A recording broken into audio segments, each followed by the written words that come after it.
सही लोग, सही सोच, सामूहिक प्रयास, इस नारे के साथ प्रशांत किशोर ने जनसुराज पार्टी की घोषणा की थी पिछले साल 2 अक्टूबर को। और उन्होंने कहा था कि भाई उनकी जो पार्टी है या उनकी जो पॉलिटिक्स है वो बाकी पॉलिटिकल पार्टियों से बिल्कुल अलग होगी। उसमें अच्छे लोग आएंगे, पढ़े लिखे लोग आएंगे। मगर तब से लेकर अब तक कई सारे जो पार्टी ने निर्णय लिए हैं उसको लेके ही सवाल उठ रहे हैं कि भाई उनकी कथनी और करनी में बड़ा फ़र्क है। इन सब मुद्दों पर इस पर बात करने के लिए हमारे साथ तंजील आसिफ हैं, जो हमें विस्तार से बताएंगे कि पार्टी की कथनी और करनी में क्या फ़र्क अब तक उन्हें दिखा है। देखिए उमेश जी, 2 अक्टूबर 2024 को जब पार्टी की घोषणा हुई तो वहाँ पर बहुत क्लियरली स्पष्ट तौर पर प्रशांत किशोर ने कहा था कि मनोज भारती कार्यवाहक अध्यक्ष पार्टी के बनाए गए हैं, जो जाहिर सी बात है टेम्प्रोरी हैं, नए अध्यक्ष आएंगे। लेकिन आप ये गौर कीजिए कि उस वक्त मनोज भारती को कार्यवाहक अध्यक्ष बताया गया। कई ग्राफिक्स जो सोशल मीडिया पर उसके बाद जनसुराज ने डाले, उसमें कहीं कार्यवाहक अध्यक्ष, कहीं कार्यकारी अध्यक्ष लिखा गया। तो कोई भी एक ऑडियंस के इसमें है कि जो भी ये पद इनको मिला है वो राष्ट्रीय स्तर का पद है। दल के कार्यवाहक अध्यक्ष के तौर पर मनोज भारती जी जो अनुसूचित समाज के हैं, लेकिन ये प्रशांत किशोर से ज्यादा काबिल आदमी है। अब जैसे ही उदय सिंह की नाम की घोषणा होती है, पता नहीं वो कब प्रदेश अध्यक्ष बन गए। अब मनोज भारती का डिमोशन हो गया, प्रदेश अध्यक्ष बन गए। एक बात ये समझ में आता है कि अगर वो टेम्प्रोरी थे, मतलब कुछ दिनों के लिए पद पर थे जब तक नया चुन नहीं लिया जाता है, तो फिर आप प्रॉपर बताते कि भाई ठीक है अब ये इनका टर्म ख़त्म हुआ, अब है ने हमने एक बैठक की, कोर कमेटी की बैठक की, उसमें इनके नाम की का चयन हुआ है। लेकिन मनोज भारती जिस दलित चेहरे के नाम पर इतना खुलकर बहुत कह सकते हैं कि बोल्डली प्रशांत किशोर ने कहा कि हमने एक दलित चेहरा और बहुत पढ़ा लिखा वेल क्वालिफाइड चेहरा, और उनकी पूरी क्वालिफिकेशन उन्हें बताई कि कितने पढ़े लिखे हैं, किन किन देशों में रहे हैं और भारत के लिए काम किया है, देशों का नाम गिनाया और बहुत ही प्राउडली उसको उन्होंने वहाँ पे अनाउंस किया। लेकिन फिर उस दलित चेहरे को अचानक आप कब प्रदेश अध्यक्ष आपने बना दिया, किसी को नहीं पता। ये आप पूरा सोशल मीडिया हमने उनका खंगाल लिया। आप देखेंगे पिछले कुछ महीने तक उनका सिग्नेचर जब मनोज भारती का आता था प्रेस रिलीजेस में, सिर्फ अध्यक्ष लिखा हुआ है, मनोज भारती का सिग्नेचर है। लेकिन जैसे ही करीब आते हैं हम उदय सिंह के नाम की घोषणा होने की, राष्ट्रीय अध्यक्ष उदय सिंह बनाए गए हैं, तो उसके बाद अब उनको प्रदेश अध्यक्ष लिखा जा रहा है मनोज भारती को। अब ये कब हुआ नहीं पता। अब आप उनके प्रवक्ताओं से जब हमने पूछा तो उनका कहना है कि नहीं, वो प्रदेश अध्यक्ष ही थे। तो प्रदेश अध्यक्ष थे तो उस दिन मंच पे प्रदेश अध्यक्ष उनको क्यों नहीं बताया गया था? पहले तो ये चीज़ है कि कब हुआ। मनोज भारती जो एक दलित चेहरा थे, क्या उनको पार्टी ने प्रॉपर सम्मान नहीं दिया कि कहाँ से कहाँ आप उनको कार्यवाहक अध्यक्ष से प्रदेश अध्यक्ष बना दिए बिना कुछ ऐलान किए हुए? कब बनाया आपने, और बनाया ही भी तो क्या उसका प्रोसीजर रहा, कार्यवाहक अध्यक्ष से प्रदेश अध्यक्ष कब लाए? अब पार्टी वो एक्सेप्ट करने को तैयार नहीं है। लेकिन ये सबसे बड़ा इशू नहीं है। सबसे बड़ा इशू ये है कि ये चलिए पार्टी की इंटरनल बातें हैं कि आप किसको क्या पद देते हैं। लेकिन जो सबसे बड़ा इशू मुझे ये लगता है कि जितना प्राउडली मनोज भारती की एजुकेशन क्वालिफिकेशन की बात हुई, उतने फ़ख्र के साथ प्रशांत किशोर उदय सिंह की पढ़ाई की बात नहीं करते हैं। आप देखेंगे जब उदय सिंह के नाम की घोषणा हुई, राष्ट्रीय अध्यक्ष हमारे उदय सिंह को बनाया गया है, तो उन्होंने कहा, आसपास जितने बैठे लोग थे सबकी तारीफ़ की, ये इतने क्वालिफाइड हैं, ये इतने क्वालिफाइड हैं। उदय सिंह का परिचय क्या है कि ये आईएएस आईपीएस के परिवार से आते हैं, या फिर उनके लोगों से बात करेंगे तो आईएएस आईपीएस की फैक्ट्री है, वहाँ से आते हैं। यहाँ पर सबसे बड़े आईएएस और आईपीएस परिवार अगर कोई एक परिवार होगा तो वो उदय जी का परिवार है। आईएएस आईपीएस के घर में जो इतने अमीर परिवार में जो आदमी पैदा हुआ है, उसने सिर्फ 12वीं तक की पढ़ाई की है। इस पे प्रशांत किशोर नहीं बताते हैं कि क्या ऐसी मजबूरी थी कि सिर्फ 12वीं तक ही उन्होंने पढ़ाई की। ऐसा सवाल इसलिए पूछा जाता है क्योंकि प्रशांत किशोर पढ़ाई को हमेशा उन्होंने बहुत ज़रूरी मुद्दा बनाया कि इसी को लेकर वो तेजस्वी यादव को भी टारगेट करते रहते हैं कि तेजस्वी यादव जब 2 पूर्व सीएम के बेटे हैं तो फिर क्यों नहीं पढ़ा उन्होंने। तो फिर ये जब एक इतने बड़े ज़मींदार घराने से, इतने आईपीएस आईएएस के घराने से आते हैं, तो इन्होंने क्यों नहीं पढ़ाई की, ये भी तो एक सवाल बनता है। अब उदय सिंह है कौन? उदय सिंह की अगर हिस्ट्री पे जाएंगे तो उदय सिंह, जो हमारे ऑडियंस नहीं जानते हैं, उदय सिंह पूर्णिया से 2 बार भाजपा के सांसद रहे हैं। 2004 में जीते, 2009 में जीते, उसके बाद जब 2014 में भाजपा और जदयू अलग अलग चुनाव लड़ी, तो भाजपा से उदय सिंह लड़े, जदयू से संतोष कुशवाहा लड़े और उदय सिंह हार गए। उसके बाद जब 19 का चुनाव हुआ तो उदय सिंह कांग्रेस में चले गए। अब थोड़ा और पीछे जाइए, उदय सिंह की माँ माधुरी सिंह भी 2 बार सांसद रही हैं पूर्णिया से ही, तो वो कांग्रेस के टिकट पर रही हैं। तो आइडियोलॉजिकल शिफ्ट भी इनके परिवार ना भी देखे तो उदय सिंह का भी कभी बीजेपी में कभी कांग्रेस में, जिधर फायदा मिल रहा है उधर चले जा रहे हैं। लेकिन इसमें एक चीज़ ये भी दिख रहा है कि जब प्रशांत किशोर खुद कहते हैं कि भाई हम परिवारवाद नहीं लाएंगे अपनी पार्टी में, जी, तो यहाँ उसी पे मैं आ रहा था। ये बहुत ही मतलब आप सोचिए कि प्रशांत किशोर आज से नहीं, जब यात्रा पे निकले हैं, आंकड़ों पे तो बहुत ज़्यादा उनको बात करने में मज़ा आता है। वो कहते हैं कि पूरे बिहार में सिर्फ 1250 परिवार के लोगों ने ही हुकूमत किया है। बिहार में पिछले 30 वर्ष में, आंकड़ा याद रखिए, जो भी नेता बना है, जो भी यहाँ सांसद विधायक बना है, वो चाहे किसी दल से बना हो, 1250 परिवार के लोग ही यहाँ पर मंत्री विधायक सांसद बने। पिछले शायद वो 30 साल की बात करते हैं कि 3 दशकों में आप देखेंगे तो 1250 ही परिवार है जिनके लोग एमएलए एमपीज बनते हैं। और क्या कहते हैं, उसके बाद वो एग्जाम्पल देते हैं किसका, सम्राट चौधरी, जो बिहार के अभी डिप्टी सीएम है भाजपा के नेता, कि सम्राट चौधरी के पिता कौन थे, शकुनी चौधरी। शकुनी चौधरी किस पार्टी में नहीं रहे, जो पार्टी रहा उसके साथ मलाई खाए। सम्राट चौधरी कौन है? शकुनी चौधरी के लड़के हैं। शकुनी चौधरी जी जब इस राज्य में कांग्रेस का शासन था तो उसमें विधायक और मंत्री थे। जब लालू जी का शासन आया तो उसमें भी विधायक मंत्री बने शकुनी चौधरी। जब नीतीश बाबू का शासन आया तो उसमें भी विधायक मंत्री बने शकुनी चौधरी। जब मांझी जी मुख्यमंत्री बने तो उसमें भी शकुनी चौधरी विधायक मंत्री।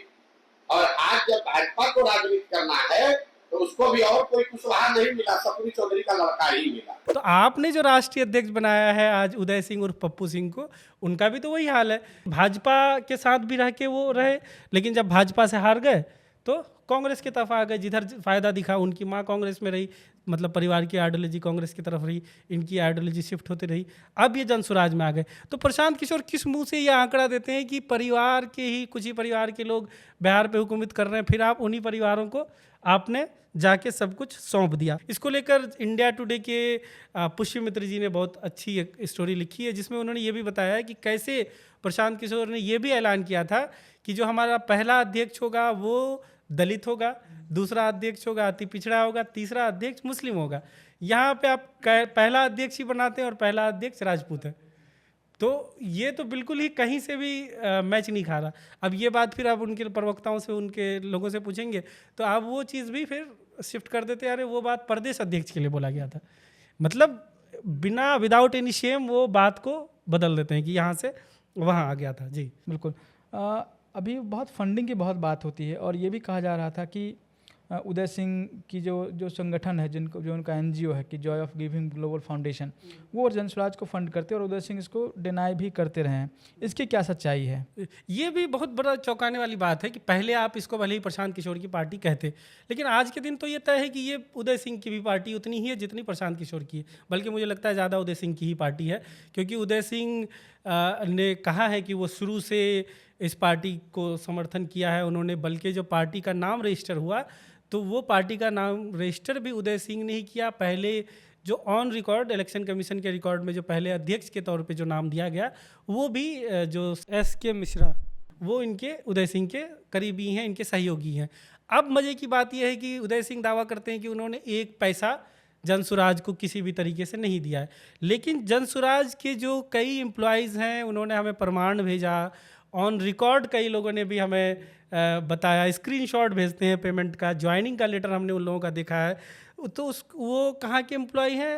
अब शायद बदला हो, लेकिन कुछ महीनों तक तो यही हाल था। कहाँ के एम्प्लॉय हैं? Joy of giving global foundation के हैं। Joy of giving global foundation, Uday Singh lakh deny करें आप MCA के वेबसाइट पे, एटलीस्ट कुछ महीने पहले तक, अभी रिसेंट अगर उन्होंने अर्जी डाला हो कि डायरेक्टर शायद पद से छोड़े या छोड़ने की कोशिश कर रहे हो, लेकिन कुछ महीने तक MCA की वेबसाइट में 3 डायरेक्टर हैं, उदय सिंह, अभिनव सिंह और SK मिश्रा। उदय सिंह खुद है, अभिनव सिंह अगर मैं गलत नहीं हूँ तो उनके बेटे हैं, SK मिश्रा तो वो ऑन रिकॉर्ड खुद ही कहते हैं कि उनके करीबी हैं, जिनको उन्होंने जनसुराज का अध्यक्ष बना के पार्टी रजिस्टर करवाया। तो जब MCA के वेबसाइट पे सब कुछ आपको एज ए डायरेक्टर वहाँ दिखा रहा है, अब आप पार्टी के राष्ट्रीय अध्यक्ष भी बन गए, तो डिनाई करने की बात क्या है? प्राउडली आप एक्सेप्ट करो कि भाई हाँ, हमारे NGO ने इस पार्टी को खड़ा किया। तो मुझे ये समझ में नहीं आता है कि जो फंडिंग का डिबेट था, तो पहले उदय सिंह अगर प्रदेश के पीछे रहने की कोशिश कर रहे होंगे, अब तो आप ऑन रिकॉर्ड राष्ट्रीय अध्यक्ष हैं, तो आप सीना पीट के बोलिए हाँ भाई, जो आई ऑफ गिविंग ग्लोबल फाउंडेशन पैसा दे रहा था, जो भी पेड एम्प्लॉयज़ थे जनसुराज के या शायद आज के डेट में भी हों, तो उनको पैसा दे रहा था, तो इसमें फिर छुपाने की क्या बात है? बिल्कुल। और ये मैं मीडिया के पास तो इसके पुख्ता सबूत हैं कि भाई उस अकाउंट से जनसुराज के लिए जो काम कर उनको पैसा जा रहा जी है। जी जी जो इनको अकाउंट में पैसे क्रेडिट होते हैं, तो JOJJF या जो आई ऑफ गिविंग शॉर्ट में ऐसे लिखा रहता है। बल्कि मुझे याद है जब पार्टी का 2 अक्टूबर को वहाँ जो पार्टी की रैली हुई थी, वहाँ पर भी एक लड़के ने ऑन कैमरा भी एक्सेप्ट किया था, हाँ जो आई ऑफ गिविंग ग्लोबल फाउंडेशन है उदय सिंह का, उन्हीं के यहाँ से सैलरी आती है हमारी। तो है ये सब। एक और चीज़ कहा जाता है कि एक प्रशांत किशोर की एक जो ख्याति रही है कि पॉलिटिकल एनालिस्ट की रही है, इलेक्शन मैनेजमेंट करते हैं, पार्टी की छवि सुधारते हैं, मगर जब वो खुद चुनावी मैदान में हैं तो मतलब आपको लग रहा है कि ये बहुत किसी के लिए भी ये कहना कि भाई हम सब कुछ बेहतर कर लेंगे, तो एक आप पॉलिटिकल एनालिस्ट होने में और एक पॉलिटिकल पार्टी को लीड करने में बहुत फ़र्क है, वो क्या उनको समझ में आ रहा है अभी, क्या लग रहा है? बिल्कुल, मुझे लगता है कि उपचुनाव ये बहुत बड़ा टेस्ट था, लिटमस टेस्ट था प्रशांत किशोर के लिए, ये साबित करने का रिजल्ट जो भी हो, रिजल्ट अगर चलिए पहली बार आप चुनाव लड़ रहे हैं, उसके हिसाब से मुझे लगता है जनसुराज का परफॉर्मेंस बढ़िया है। पहला उपचुनाव लड़ रहे हैं आप, उसमें भी आपने अगर एक रिस्पेक्टेबल वोट लाया है तो ठीक है। लेकिन आप देखेंगे पूरा प्रोसेस वहाँ तक, प्रशांत किशोर 4 उपचुनाव लड़ने की घोषणा उन्होंने कर दी 2 अक्टूबर 2024 को ही। उसके बाद जाहिर सी बात है कैंडिडेट्स की स्क्रूटनी शुरू होगी, आवेदन आया होगा या इन्होंने जो भी कैंडिडेट शॉर्टलिस्ट करना शुरू किया होगा। उसके बाद इन्होंने जो कैंडिडेट अनाउंस किया उसमें से 2 कैंडिडेट आपको बदलना पड़ा। तो आपकी मतलब पॉलिटिकल एनालिस्ट आप किस तरह के हैं, यहाँ से क्लियर पता चलता है कि भाई 4 में से 2 यानी 50% कैंडिडेट आपको एन वक्त पर बदलना पड़ रहा है। एक कैंडिडेट तो इतनी ट्रिवियल, इतनी समझिए कि बचकाना मिस्टेक की वजह से कि वो कैंडिडेट एलिजिबल ही नहीं है यहाँ पे इलेक्शन लड़ने का। और इस तरह की चीज़ों के लिए पहले कभी कांग्रेस का और दूसरी पार्टियों का मजाक उड़ाया जाता था। मुझे याद है एक बार कांग्रेस के एक बड़े नेता नॉमिनेशन करने चले गए, वहाँ जाके उनको पता चला कि वो MLC का नॉमिनेशन कर ही नहीं सकते हैं, तो उन पे मजाक उड़ाया गया कि अरे छोटी सी समझ नहीं है, ये सब पहले करा लेना। तो इस तरह की चीज़ें, इस तरह की गलतियां हो रही है। दूसरा कैंडिडेट जो बेलागंज का बदला, उनको भी बहुत ही कि कितने पढ़े लिखे हैं, उनको कैंडिडेट अनाउंस किया गया था, लेकिन फिर वहाँ भी बेलागंज का कैंडिडेट बदला गया। पहला जो तरारी का जो पूर्व सेना के थे, रिटायर्ड थे, उनको जो घोषणा किया गया था वो उनको बदला गया, वो अलग बात है। तीसरी चीज़ फिर जो बात आती है पढ़ाई की बात, इतनी पढ़ाई की बात होती है कि इनका इलेक्शन सिंबल ही स्कूल बैग है। लेकिन आप राष्ट्रीय अध्यक्ष 12वीं पास है, आपका एक अलग बात है, आप कैंडिडेट भी 12वीं पास है। हमने स्टोरी किया था इसको लेके इलेक्शन के टाइम में, उपचुनाव के टाइम में, कि प्रशांत किशोर जो पढ़ाई का ढिंडोरा पीटते रहते हैं, 4 में से 1 कैंडिडेट उनको ग्रेजुएट नहीं मिला। एक मुझे और एक चीज़ जो इसमें आता है, एक कैंडिडेट थे इनके इमामगंज सीट से doctor Jitendra Paswan, proudly graphics बना के किया गया कि शिशु रोग विशेषज्ञ।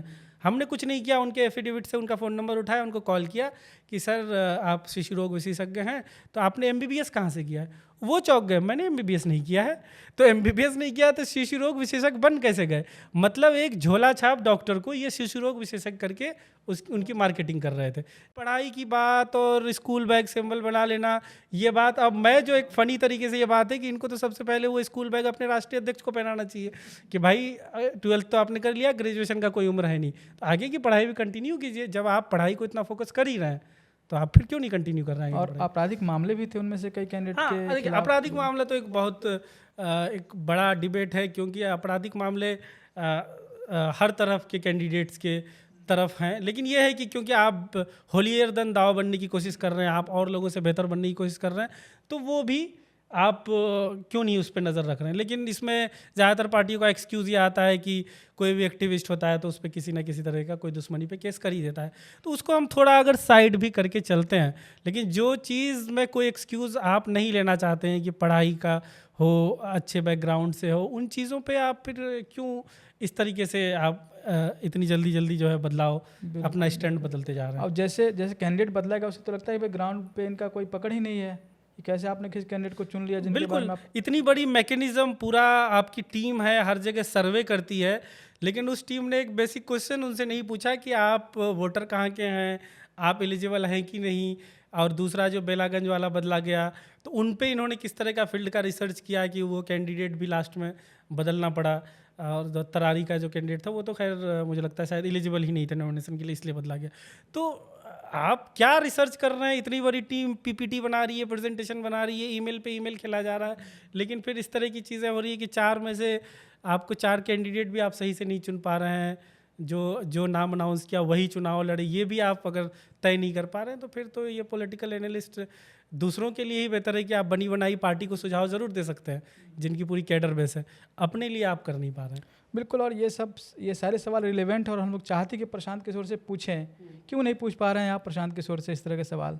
बहुत कोशिश कर रहे हैं हम लोग, 1.5 सालों से हमने जो भी रास्ते हो सकते थे हमने ईमेल किया, हमने व्हाट्सएप किया, इनके जो मीडिया कोऑर्डिनेटर्स हैं, जो लोग इंटरव्यू अरेंज दूसरे लोगों के लिए इंटरव्यू करवाते हैं, उनसे भी हर तरह के लोगों से बात किया हमने। इवन प्रशांत किशोर को भी हमने डायरेक्ट कॉल करने की कोशिश की, लेकिन कभी उन्होंने फ़ोन उठाया नहीं। 1-2 बार मैंने कुछ महीने पहले कोशिश किया था। तो अब इंटरव्यू का एक्सेस ही नहीं मिल रहा है। तमाम चैनल को, बिहार के तमाम छोटे बड़े चैनलों को इंटरव्यू दिया जा रहा है, लेकिन हम तो किशनगंज से पटना जाने को भी तैयार हैं कि हम ये पूरा सेटअप उठाएंगे, पटना जाएंगे, आप जहाँ बोलेंगे वहाँ जाके इंटरव्यू करने की कोशिश करेंगे। लेकिन ये है कि लास्ट जब बात हुई थी और सीमांचल के दौरे पे थे, तो जब मैंने ईमेल किया था तो उस वक्त वहाँ से कॉल आया था कि सीमांचल जब आएंगे तब इंटरव्यू दिया जाएगा। जब सीमांचल का इनका दौरा हुआ 2-3 दिनों का, तब मैंने फिर अप्रोच किया, तो उन्होंने कहा अभी बहुत टाइट शेड्यूल है, फिर नहीं हो पाएगा, लेकिन आपका इंटरव्यू करेंगे क्योंकि आपको बहुत बढ़िया से इंटरव्यू देना है, इसलिए बढ़िया से एकदम बिल्कुल टाइम वाइम शेड्यूल करके देंगे। तो पता नहीं, होप हम करते हैं कि जल्द ही इंटरव्यू का टाइम मिले। और ये सारे जायज़ सवाल हैं जो हर एक पॉलिटिशियन को फेस करना चाहिए, और हम क्योंकि सबसे पूछते हैं ये सवाल। अब जनसुराज अकेली ऐसी पार्टी नहीं है जिससे पूछ रहे हैं, जो भी पार्टियाँ बिहार में चुनाव लड़ने को या हमारे इलाके में जो भी पार्टियां एक्टिव है, हम सबसे ये सवाल कर रहे हैं और सबके बारे में इस तरह की इंसाइट्स रख रहे हैं। हाँ, ये है कि जनसुराज क्योंकि ये इनका पहला चुनाव है, इनका कोई उस तरह का हिस्ट्री नहीं है, तो आप उन्हीं चीज़ों पे बात करेंगे ना जो ये बोल रहे हैं, जो ये किस तरीके से अलग हैं, जो ये प्रोमिसेस कर रहे हैं, आप उन्हीं चीज़ों पे बात करेंगे। आप इनसे 5 साल पुराना तो कुछ नहीं बात करेंगे। नहीं, 5 साल पुराने पहले आपकी पार्टी ने ये बोला, जब पार्टी थी ही नहीं। नई पार्टियों के साथ यही होता है कि आप उनकी 1-2 साल में कैसे क्या शिफ्ट हुआ है। तो इतनी जल्दी अगर 1 साल भी नहीं हुआ पार्टी का, इस तरीके से मैसिव वगैरह चीज़ें बदलती जा रही हैं कि एक राजा जी को जाके, अब एक तरीके से राजा ही हैं वो, अब उदय सिंह बहुत बड़े अमीर घराने से आते हैं, मतलब और तो मतलब आप कह सकते हैं कि इस इलाके के बड़े ज़मींदारों में से हैं। तो आप जो आप कह रहे थे वो चीज़ तो नहीं रहा। आप होता है कि एम्पावर्ड को ही और एम्पावर किए जा रहे हैं। तो आप जो कह रहे थे गरीब का बच्चा बस जुनून होना चाहिए, उसको हम नेता बना देंगे, तो कहाँ गरीब का बच्चा। एक दलित आपने अध्यक्ष बनाया था, बहुत अच्छी पहल थी, लेकिन वो दलित अध्यक्ष सीधा एक 12वीं पास अध्यक्ष, मतलब मनोज भारती से ज़्यादा क्वालिफाइड भी नहीं है वो। तो फिर पैमाना क्या है? सिर्फ यही पैमाना होगा कि शुरुआत से उन्होंने आपकी पार्टी को Joy of giving global foundation से फंडिंग दिया होगा, आपको रहने के लिए घर दिया होगा, जो या बस वगैरह वैनिटी वैन वगैरह दिया हो। तो यही सब सुविधाओं के तौर पे अगर आप राष्ट्रीय अध्यक्ष बना दे रहे हैं, तो अगला भी कोई ऐसे बिजनेसमैन आएगा जो आपका राष्ट्रीय अध्यक्ष बनेगा। आप ये कैसे तय करेंगे कि अगला ये हक किसी दलित को, अति पिछड़ा को या किसी अल्पसंख्यक को मिले? बिल्कुल। खैर, बहरहाल ये हमारी बातचीत हो रही थी जनसुराज की कथनी और करनी को लेके, और हम चाहते हैं कि प्रशांत किशोर हमें इंटरव्यू दें। तो हम लोग देखते हैं कि आगे क्या होता है। ये बातचीत यहीं समाप्त होती है, और आगे इस तरह के और वीडियोज़ आपको देखने को मिलेंगे मैम मीडिया के चैनल पे। नमस्कार।